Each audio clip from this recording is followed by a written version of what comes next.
Hello everyone, I am Lady Irene Heresano and I am one of your discussants for today. In the previous discussion, we learned that fiscal policy is the use of government spending and taxation to influence the economy. And dito rin nalaman natin na kapag mas marami yung government spending kaysa sa kinakolektang tax ng government, tinatawag natin ito na expansionary fiscal policy.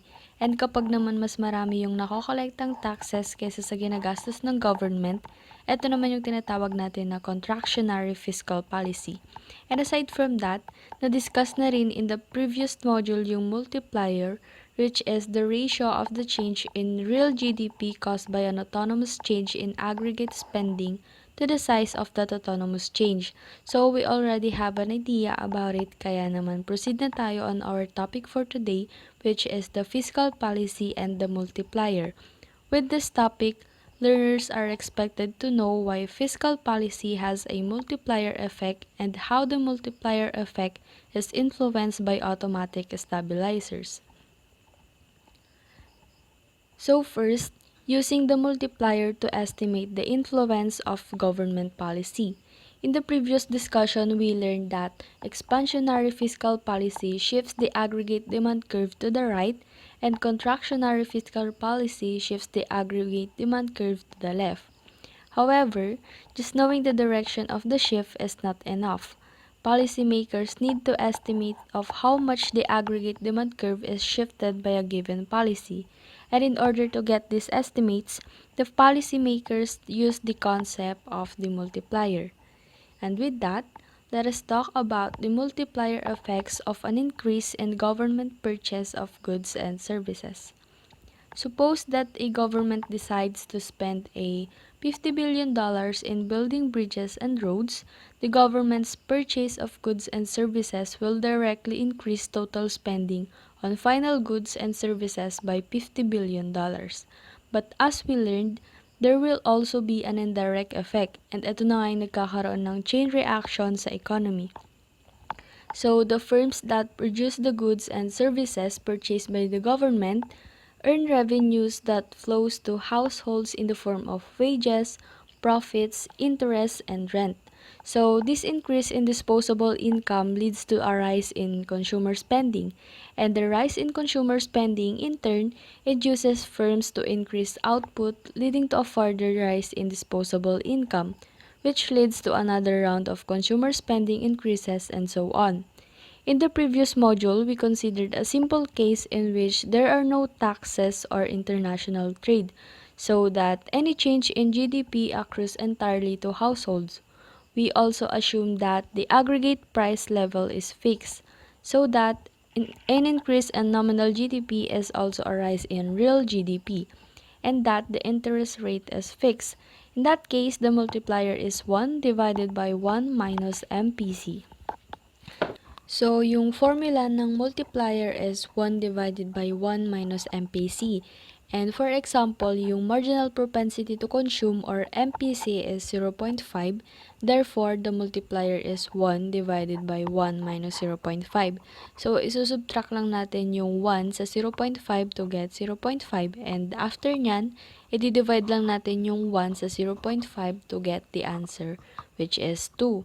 And given a multiplier of 2, $50 billion increase in government purchase of goods and services would increase real GDP by $100 billion. And of that $100 billion, $50 billion is the initial effect from the increase in government spending, and the remaining $50 billion is the subsequent effect arising from the increase in consumer spending. Therefore, any change in government spending will lead to an even greater change in real GDP. So, what will happen if the government purchase of goods and services are reduced instead? To answer that, the mathematical equation is the same except for adding a negative sign on it. So, the multiplier is negative 1 divided by 1 minus 0.5. So, 1 minus 0.5 is equal to 0.5, and with that, we will get negative 1 divided by 0.5. And negative 1 divided by 0.5 is equal to negative 2. So, if the government purchase of goods and services fall by $50 billion and the marginal propensity to consume is 0.5, our real GDP will fall by $100 billion. Therefore, a reduction in government spending will have the same effect but with a negative sign, reducing real GDP more than the initial change in spending. So, after knowing the multiplier effects of an increase in government purchase of goods and services, let us now proceed to the multiplier effects of changes in government transfers and taxes. Expansionary or contractionary fiscal policy is not only undertaken by changing government spending. Governments can also change transfer payments or taxes. The multiplier on changes in government purchase is larger than the multiplier on changes in taxes because part of any change in taxes or transfers is absorbed by savings. So, in general, a change in government transfers or taxes shifts the aggregate demand curve by less than an equal size change in government purchase, resulting in a smaller effect on real GDP.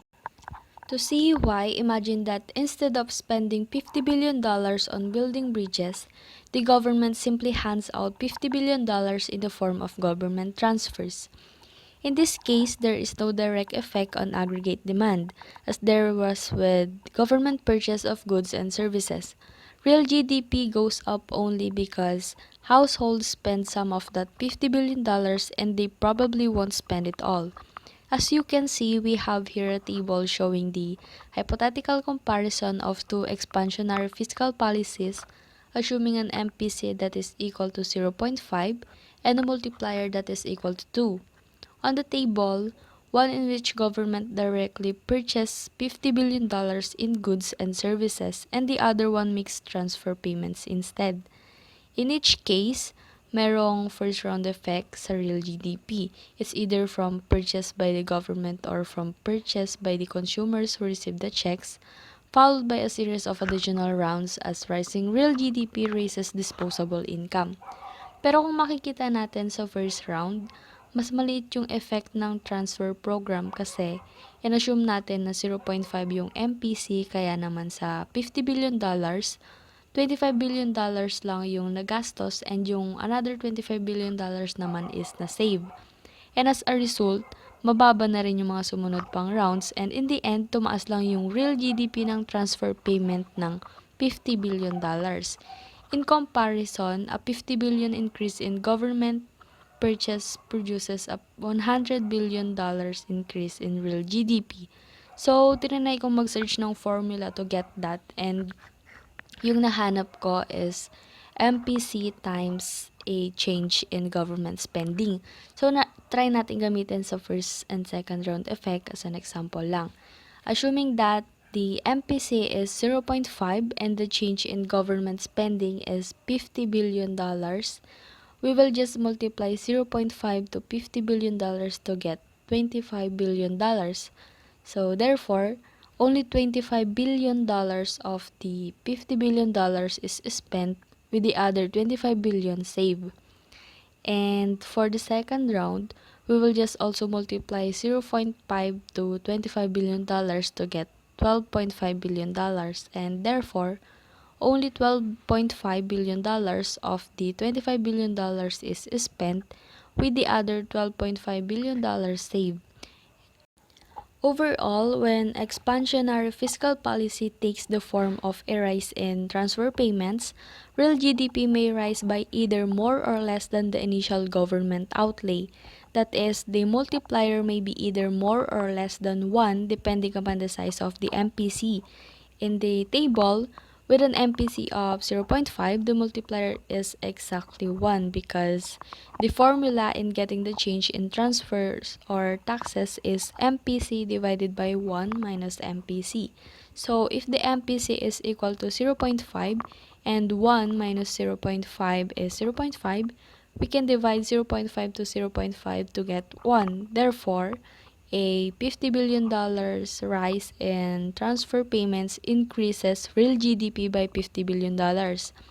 If the MPC is less than 0.5, so that a smaller share of the initial transfer is spent, the multiplier on that transfer is less than 1. If a larger share of the initial transfer is spent, the multiplier is more than 1. A tax cut has an effect similar to the effect of a transfer. It increases disposable income, leading to a series of increases in consumer spending. But the overall effect is smaller than that of an equal-sized increase in government purchase of goods and services. The autonomous increase in aggregate spending is smaller because households save part of the amount of the tax cut. After knowing the multiplier effects of changes in government transfers and taxes, let me discuss to you how taxes affect the multiplier. When we introduced the analysis of the multiplier, we simplified matters by assuming that a $1 increase in real GDP raises disposable income by $1. In fact, government taxes capture some part of the increase in real GDP that occurs in each round of the multiplier process, since most government taxes depend positively on real GDP. As a result, disposable income increases by considerably less than $1 once we include taxes in the model.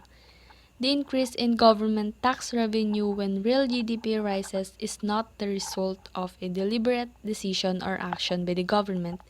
It's a consequence of the way the tax laws are written, which causes most sources of government revenue to increase automatically when real GDP goes up. The income taxes individuals pay to the government are a percentage of their income. Therefore, when real GDP rises, this increase in aggregate income leads to an increase in government tax revenue.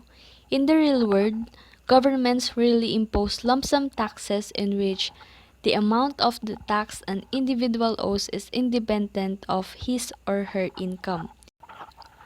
In addition, sales tax receipts increase when real GDP rises because people with more income spend more on goods and services.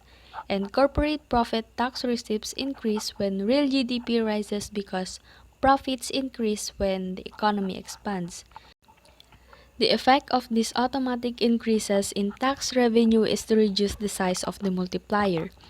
Remember, the multiplier is the result of a chain reaction in which higher real GDP leads to a higher disposable income, which leads to higher consumer spending, which leads to a further increase in real GDP. The fact that the government siphons off some of any increase in real GDP means that at each stage of this process, the increase in consumer spending is smaller than it would be if taxes weren't part of the picture. So the result is to reduce the multiplier. Many macroeconomists believe it's a good thing that in real life, taxes reduce the multiplier. We know that most, though not all, recessions are the result of negative demand shocks. The same mechanism that causes tax revenue to increase when the economy expands causes it to decrease when the economy contracts.